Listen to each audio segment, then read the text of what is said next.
Destiny 2 has many dungeons, and one of the easiest is Pit of Heresy, so my chat proposed a challenge to me. Now, I was ready for anything, ready to dial it in, and they made the crucial mistake of making me use bows only. The rules we came up with were pretty simple. Bows only, of course, for anything from damage to adds, but since I was on Warlock, I could not use an Arc Turret or Bleak Watcher, and lastly, Eager Edge was only allowed in the first encounter to get around quicker. With that out of the way, I chose Prismatic Warlock for this while using Cold Snap Grenades, Average Incinerator Snap, and Phoenix Dive for quick healing burst and Helion Pops. I paired this with the Song of Flame for damage reduction, and I kind of just used this throughout the entire dungeon. I know the Cold Snap Grenade seems a little bit off, but trust me, they will come into play later. As for my weapons and armor, I had 3 main weapons I planned on consistently using: the Animasis, the Trinity Ghoul, and the Leviathan's Breath. All 3 bows, by the way. To be honest, Trinity Ghoul was on for maybe 3 minutes, and then I realized I need to kill the Sword Bearers and Ogres a little bit quicker, so then I swapped to an Animasis with destabilizing rounds and put on Leviathan's Breath so I could actually do damage. And as for my armor piece of choice, you may think I went with Star Eater, Synthos, or Spawners, or something like that. Instead, I went with Ozymancy gloves for my Cold Snap Grenades. Just trust me on this, please. In case you don't know what this does, first, it gives you an additional charge of Cold Snap. Second, when you hit an enemy with it, it significantly lessens the cooldown for the next one. And with this, you can even infinitely throw them at targets as long as it's hitting enough. This will be very nice for the boss room and the second encounter when I have to deal with a bunch of ads. Also, disclaimer, I did have a glaive on, and the reason for that was I just didn't have a primary bow, so I just threw on the first weapon I saw. So straight into it here, let's be honest, what do you guys expect from the entrance encounter? It was super easy. All I did was go around, kill ads, do the mechanic, and Leviathan's Breath. Wait, before we go on though, I'd really appreciate it if you guys can subscribe. It's free and it'd mean the world. Also, comment the hardest soul flaws you've done in Destiny, and now back to it. This was my first time using Leviathan's Breath. I had no idea what I was getting into, but after doing this in the first encounter, I started to feel a little bit better about how the final boss DPS would go. For the ads, I just used my Animasis, and for the Leviathan's Breath, I mainly saved it for Knights or the yellow bars. Once I was through the entrance encounter, it was time for the maze. I have a pretty good strat for this, so naturally, I almost died as soon as I got in there. On to the next encounter though, this is where it actually gets a little bit scary. I had no idea what I would do to kill the Boomer Knights. I decided I'd just whittle down the Orb Knights on the side with my Animasis and use Leviathan's Breath to one-shot the Boomer Knights. The only thing I really struggled with here was getting the orbs. I used the Cold Snap Grenade when the wave of ads came in, and I used Animasis for a good amount of ads. Boomer Knights died, yes, but back to the Orbies. I stated in the rules earlier, Eager Edge was only allowed in the entrance encounter, so I had to run over manually and grab them myself. Most of the time, I would kill them first and then run over, but I accidentally killed one too soon, and I thought I was dead due to the distance. I had to run back. Honestly, this was the sketchiest part of the whole run. The ads would occasionally haunt me and startle me, but for the most part, I was fine. I was able to control the ads through destabilizing rounds and the Helion I had, and I could honestly have used Cold Snap Grenades much more than I did here. Like I mentioned earlier, they recharge depending on the number of targets you hit. With the ad waves respawning, I could have spammed it, but my main concern was just with the bows, to be honest. Within the time of killing ads, almost dying, and dunking all 6 orbs, the encounter was pretty easy, but now it's time for another debatably hardest part of this dungeon. Ring around the rosy, I mean try not to die to spinning logs with spikes. Who designed this? Like, not even at Bungie, but lore-wise, who was like, hey, let's put spikes on here, that'll keep the Guardians out? Surprisingly, I'm actually okay with this encounter. My only issue was, I'm on a Warlock, I'm in a Hunter, and for this reason, this was actually going to be challenging. We see the first foreshadowing of this challenge by me going to the right saying, and I quote, "There's always one over here, so I always go this way." Of course, the one time I say that, there is not one over here. Moving on though, you can see here when I am locked in, I bite my tongue in a weird way. Don't ask, my brother does it too. So for the jumps, I was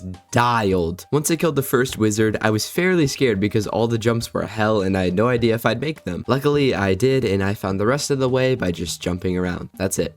Running in a random spot, and I found him. The second one was literally right next to the start of the encounter. How I missed this, I have no idea. I literally ran right past it. I don't know how I didn't see it on my radar. I got to the third hidden in the cove, and it was on to the final boss. Right off the gate here, we see the power of Cold Snap Grenades as a single heretical knight gets absolutely nuked by the power of Stasis and Leviathan's Breath. Also, I got my grenade charge back from one single knight. For the mechanics though, I have a route of Knight, Wizard, then Shrieker. I don't know why I do it this way, I just do. Mainly because because the wizard fight terrifies me. So real quick, let's explain my thought process as I mindlessly dunk these orbs. For ads, I was going to throw nades and just kill them, and as for dunking, I always go where the boss is not. For DPS itself, I was pretty conflicted on this. I thought about putting on Nova and Star Eater, and I thought about using Song of Flame as my DPS super. I also thought about just popping Song of Flame to sit in DR and use Leviathan's Breath the whole time. So you may be wondering, which one of these did you do for the most optimal damage rotation? I literally didn't do a single one of these options. Instead, I thought the play was to use Prismatic first, wait for Song of Flame till about halfway through, and then do nothing with it. Wait. Did you guys see that? Let's go back a bit here. So as my Song of Flame runs out, I swap off of my Leviathan's Breath, of course, to pull out my Animasis. Oh wait, I actually pulled out my Glaive, aimed right at the boss, and shot. So this was 28,000 damage that I should not have had. Please remember that number for later. Hey guys, editing Midworth here, and I kind of forgot to mention that chat actually called me out for this Glaive endeavor. So instead of having a Glaive on, I switched off to a Damaged Traveler's Chosen. The reason for this was because I couldn't find a fusion rifle to put on, so instead I just put this on, assuming it would do literally no damage. So that's why you see it in my inventory instead of the Glaive, and back to the video. Anyway, my next DPS rotation, I was less of an idiot this time, mainly because I didn't even have my super. So instead, I popped a healer in to take care of the cursed thralls and laid into him with my Leviathan's Breath. This thing does way more damage than it should. I was somehow standing in another continent and still getting burned by this boss, so I thought quickly, handled the situation in a safe, secure manner by panicking and popping my super. I was still able to get very good damage off, and it was at this pivotal time of 3-phasing Zul'Muk I realized I didn't have surges on. I could have saved myself a whole last DPS phase. Besides that though, I ended up killing the boss with my Animasis for the true bow experience. And with that, the challenge is complete. No, it's not. Remember that Glaive shot from earlier? Remember the 28,000 damage it did? Real quick, this boss Zul'Muk has about 3,288,318 health. I did 3,305,515 damage to the boss. That is a difference of 17,197, meaning the Glaive shot kind of assisted in the boss's killing, at least during the time